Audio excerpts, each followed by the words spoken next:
నిన్న అహ్మదాబాద్‌లో జరిగిన ఎయిర్‌క్రాఫ్ట్ క్రాష్ తర్వాత కొన్ని విషయాలు నేను షేర్ చేద్దాం అనుకున్నాను. ఎయిర్‌పోర్ట్స్‌ని ఎవరు మెయింటైన్ చేస్తారు? ఈ ఎయిర్‌లైన్స్‌కి ఎవరు పర్మిషన్ ఇస్తారు? దాని ఫిట్‌నెస్ ఎవరు చెక్ చేస్తారు? సో సేఫ్‌గానే ఉన్నాయా ఫ్లైట్‌లనే అదంతా ప్రొసీజర్ ఎవరు చూస్తారనేది నేను కొన్ని డీటెయిల్స్ చెప్దాం అనుకుంటున్నా. సో వీళ్ళకందరికీ పర్మిషన్ ఎవరు ఇస్తారంటే డీజీసీఏ, అంటే director general of civil aviation. దానికి ఒక మినిస్టర్ ఉంటారన్నమాట, సివిల్ ఏవియేషన్ మినిస్టర్. అయితే ఇప్పటివరకు ఇండియాలో airports authority of India recognised airports వచ్చేసి ఇది మాత్రం 137 ఎయిర్‌పోర్ట్స్ వీళ్ళు ఓన్‌గా ఆపరేట్ చేస్తున్నారు.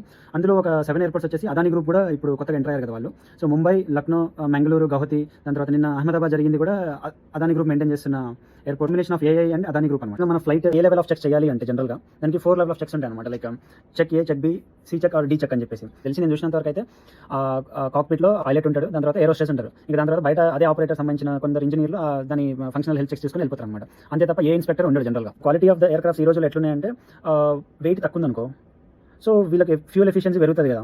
నిన్న మొన్న ఒక ఇండిగో ఫ్లైట్ ఫుల్ క్లౌడ్స్ ఉన్నాయని చెప్పేసి ముందు డోమ్ అంతా వెళ్ళింది. India is growing economy. ప్రజలు అవసరానికి వాళ్ళు ఎట్లా యూటిలైజ్ చేసుకుంటున్నారంటే అడ్వాంటేజ్ అనమాట.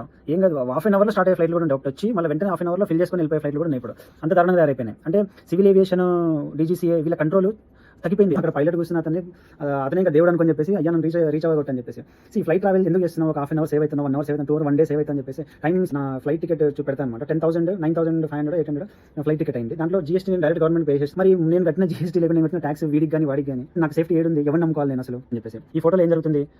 ఒక ఎయిర్క్రాఫ్ట్ లైక్ సరే పేరు దాంట్లో కనిపిస్తుంది మీరు చూడండి. బట్ ఈ ఎయిర్క్రాఫ్ట్ ఏమవుతుందంటే మార్నింగ్ 6:05కి హైదరాబాద్ నుంచి బెంగళూరుకి వెళ్తుంది, 10 o'clock రీచ్ అవుతుంది. దాని తర్వాత ఆ ఫ్లైట్ మళ్ళీ 10 అంటే 11:05 మళ్ళీ స్టార్ట్ అవుతుంది.